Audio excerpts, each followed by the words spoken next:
All right, you guys. So I realized that I probably should have some kind of intro music playing, and I don't know. I don't know. I don't want it to be cheesy. So I've decided that I'm going to give it a few weeks and see whether or not it's really necessary, because I'd much rather just dive right into the good content because I only have 15 minutes. Most of the other podcasts you're listening to are probably at least an hour long, and we just do not have time to kill. So let's keep on moving. Alrighty, so today what I wanted to discuss, like I mentioned in the previous podcast, is we are going to be walking through an interactive guide. This is exactly what I would do if I was to sit down with an artist on a consulting basis. So the next month or two, I don't know how long it's going to take us to get through this. It might take us 2 years. But I want to walk through step by step how this works. So first of all, during one of the very first meetings after outlining goals, I will usually sit down and do a social media review. And what that means is I'm going to check to see if you have a Facebook page, a Twitter account, an Instagram, maybe a Snapchat, a SoundCloud, a YouTube page. You know, there's so many social media platforms now that you can get your music out on and get your brand out on to tap into your audience and to narrow down your fan base. So that is very, very important that you have your social media account set up if you haven't already done so. Another thing to note on that is all of your social media accounts should be branded consistently.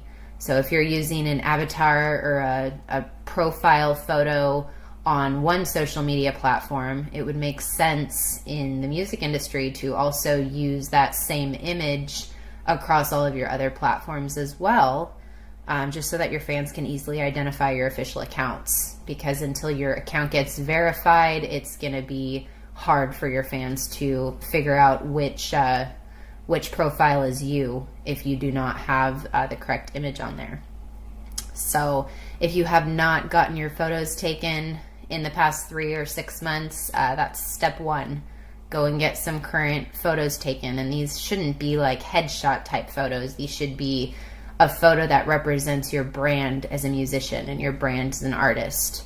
So you are most likely going to be switching these up probably every 6 months just to keep your images current or to have them reflective of any new releases that you're putting out. So I wouldn't go and spend a ton of money, but definitely get some good quality images so that you could brand your social media accounts.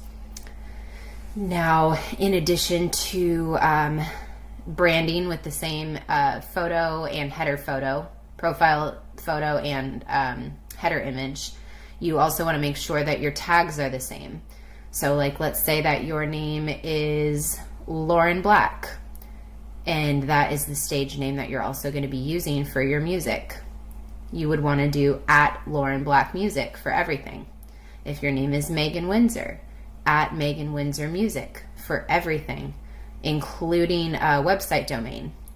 So make sure that if you do not have a website domain already purchased, if you're planning on launching a career in the industry, the best thing for you to spend your time doing is making sure that you have purchased that domain name before somebody else discovers you and decides to go and purchase that, because you trying to buy that from someone else is going to cost a few $1,000s, whereas if you were to reserve that name early on, you could probably get it for $12 or whatnot.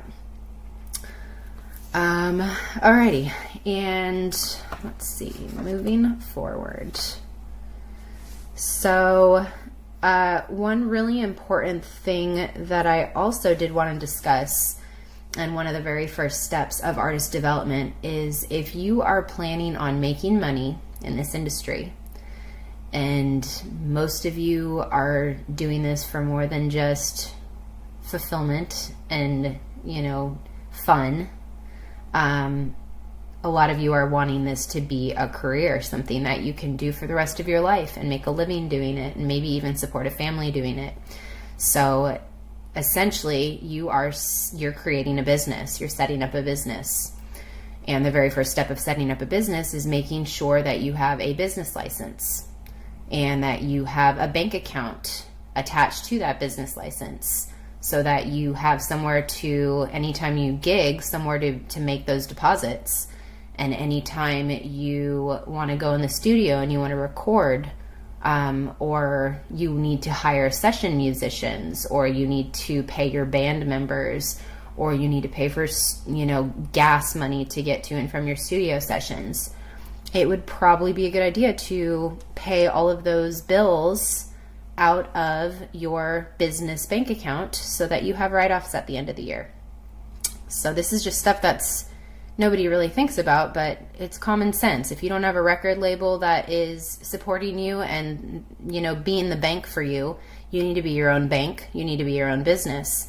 And also, by having a business license, you're also protecting yourself in any kind of contracts that you get into.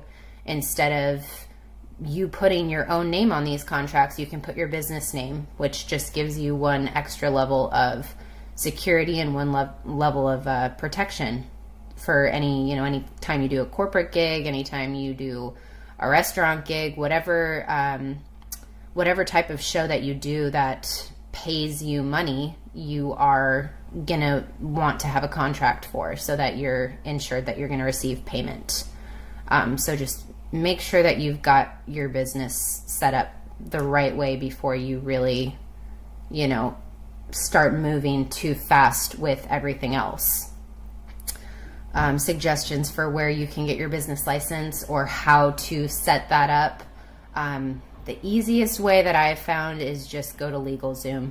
LegalZoom is and no, this is not an ad. This is just, I have done a ton of research and I've set up many businesses, but I've physically gone in person to the county clerk's office and to the recorders, and it's just to have a one-stop shop like LegalZoom, where you do not have to jump all around town to try to get everything buttoned up.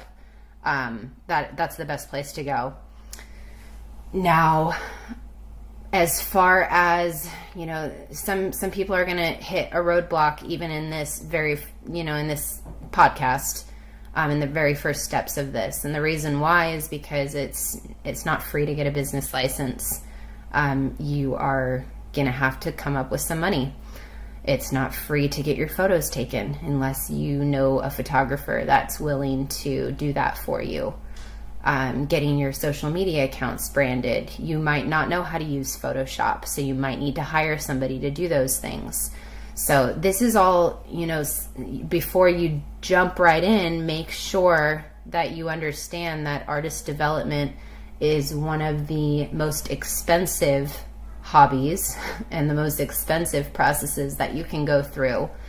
And you really have to have a budget to start. So if that means working a job or working a few jobs in order to support yourself while you're getting your business off the ground, you might need to do that, because it is going to take some time before you get into a point in your career where you are going to be making money doing this, realistically. So let's see if there's anything else in this section that I wanted to cover.